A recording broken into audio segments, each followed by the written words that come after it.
है 17 Feb and कल से एंड 18 फ़ेब यानी कल से हमारा फ़िज़िकल एजुकेशन का एग्ज़ाम है।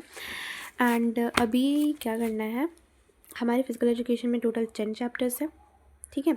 एंड इतना तो आपने भी स्ट्रैटेजी वीडियो देख लिया होगा एंड आपको समझ में आ गया होगा कि लास्ट के जो 6 to 10 चैप्टर्स है वो बहुत इंपॉर्टेंट है, ठीक है। तो आप कुछ कवर करो या ना करो, ये तो बिल्कुल एकदम कर ही लो।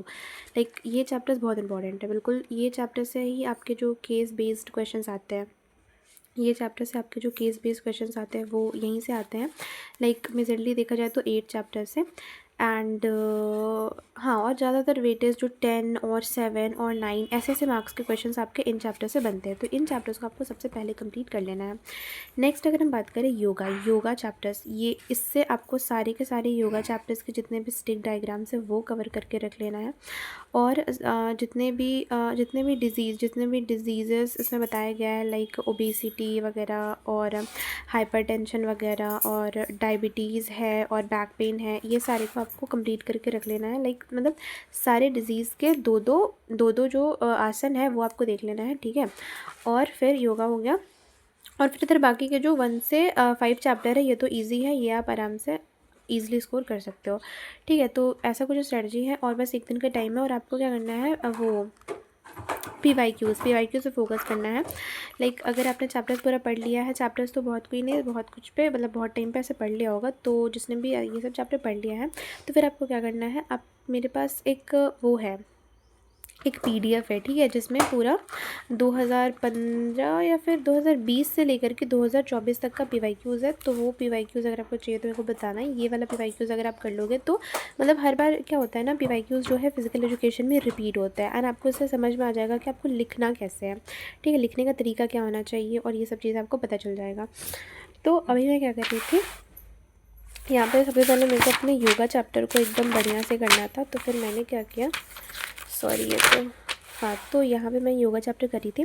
तो ये एक ट्रिक मैंने लिखा है कि मतलब 5 डिज़ीज़ जो इसमें दिया हुआ है, 5 जो भी डिज़ीज़ डिसऑर्डर जो भी है, इसका आपको 2 एटलीस्ट याद रख कर लेना है, ठीक है। कि मतलब अगर ओबेसिटी के बारे में पूछा जाए तो ये 3 जो है ना, ये मतलब ऐसे कॉमन है।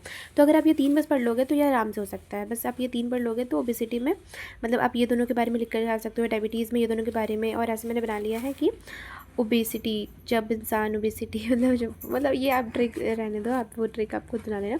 तो ओबेसिटी और हाइपरटेंशन दोनों का सेम होता है, केटी तड़ासना और गति चक्रासना दोनों में है। उसके बाद डायबिटीज़ नहीं सॉरी अस्थमा और बैक पेन इन दोनों का सेम है, तो ये दोनों आपको रख लेना है। और डायबिटीज़ का इन दोनों में से जो कॉमन है के और बी, ठीक है, गति चक्रासन भुजंगासना। तो अगर इन डिजीज़ के बारे में अगर आपको कोई भी 2 आसना लिखने के लिए आता है तो आप ये वाले में से तो कोई भी 2 आसना आराम से लिख सकते हो। स्टिक डायग्राम्स आपको पूरा रेडी रखना है। लाइक देखो, आपको स्टिक डायग्राम मैंने सारे बना रखा है, गति चक्रासना का ऐसा, पवन मुक्तासना एंड भुजंगासन। और ये जो शॉर्टकट ये जो नेम होता है ना, ये आपको याद रख लेना। अगर आप ये लिखोगे तो एक लाइन आपके एक्सटेंड हो जाएंगी। इसको कोबरा पोज कहते हैं, इसको वेस्ट रोटेटिंग स्टैंडिंग पोज कहते हैं। फिर देखो, इसको हम लोग अपवर्ड सैल्यूट पोज कहते हैं। तो यहाँ पे गोमुख आसना को हम लोग काउ पोज कहते हैं, भद्रासना को ग्रेशियस पोज कहते हैं। तो ये सारा शॉर्ट नेम आपको याद रख लेना है और सारे के स्टिक डायग्राम्स तो बिल्कुल रटे होने चाहिए, लाइक सारी चीज़ें। एंड देन फिर यहाँ पे मैंने लिख लिया है कि ये जो चीज़ है, मैंने लिख लिया है कि ये भेदना वाला चीज़ है, और सॉरी मतलब सूर्य भेदना ओबेसिटी के सारे डिजीज़ है, ये डायबिटीज़ के सारे हैं, ये अस्थमा के सारे हैं। और देखो यहाँ पे मैंने ट्रिक भी लिख लिया है, ओबेसिटी के लिए धनु पाव मत काट, यह है धनु पाव मत काट तू टहल ले, मतलब टहल ले, सॉरी धनु पाव मत काट टहल ले, ये वाला चीज़ है। धनु से धनुरासना और पाव से ये सारी चीज़ें हैं।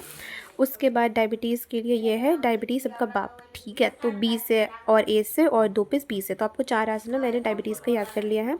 अस्थमा के लिए धनु ने भुजा से उठाई टीवी, तो इतना टीवी उठाया तो उसका सांस फूल गया तो अस्थमा हो गया उसको। तो यहाँ से भी भुजंगासन, धनुरासन और उठाई से उस्त्रासन कुछ था, सॉरी ये वाला चीज़ है उत्तन मंडूकासन। और टी से तड़ासन, वी से वक्रासन। तो इससे अस्थमा की भी इतनी सारी चीज़ याद हो गया।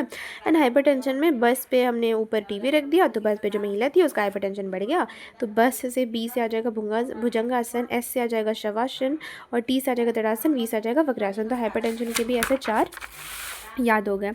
एंड फिर ये बैक पेन के भी वही, और फिर ये सेम बेनिफिट्स है, ये बेनिफिट्स आप सब में लिख सकते हो। तो ऐसे ऐसे ट्रिक्स मैं बना रही हूँ एंड पढ़ रही हूँ।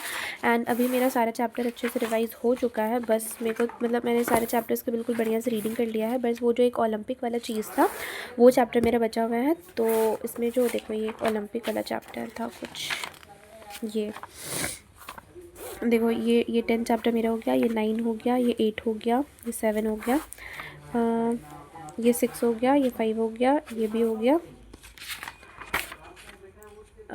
ये भी हो गया, ये भी हो गया है। तो मेरा बचा क्या है? अच्छा अच्छा अच्छा, मेरा ओ माय गॉड, वो ओलंपिक वाला चैप्टर कहाँ गया? पता नहीं वो कहाँ गया, शायद यही था।